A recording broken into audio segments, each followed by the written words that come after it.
Hello, beloveds. From my experience of working with thousands of women across the globe, I know that there are few things as terribly dreaded for women as the secret suspicion that their orgasm isn't sufficient, that either they're not actually orgasmic or that the quality of their orgasm isn't up to standard.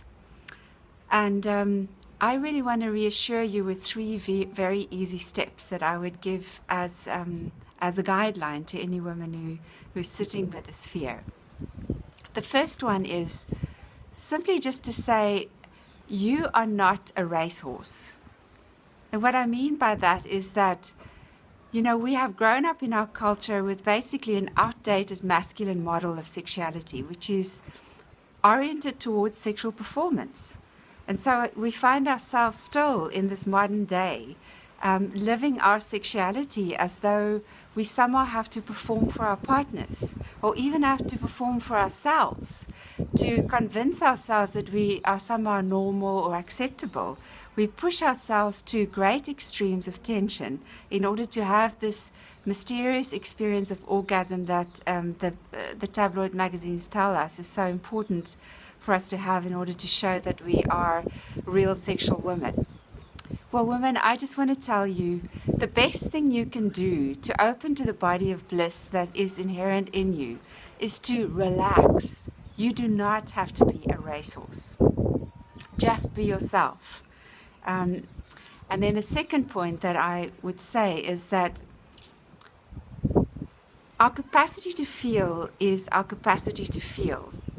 And so if there is anything in you that resists feeling emotions, also those emotions that are uncomfortable and unpleasant, and that might be sitting in you, the feelings of anger, of sadness, the fear that if you really open in lovemaking that you would actually start to feel things that you didn't want to feel. That resistance to feeling is going to keep you from really opening to your own orgasmic potential. And then the last thing that I would say is that you have to connect to your heart, because the heart is your access to your true sexual bliss.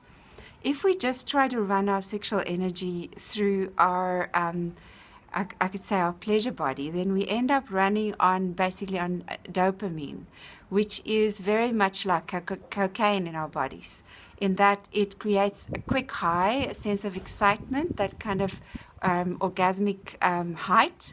And then after that, we feel depleted because we haven't connected to our hearts.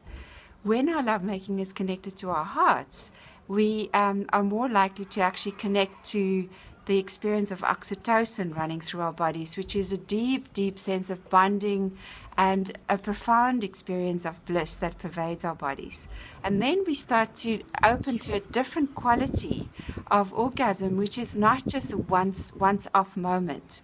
It's a deep, pervasive sense of contentment, of deep peace and of love for ourselves, and a true meeting of intimacy with our partners, which is what orgasm in its truest sense is really about.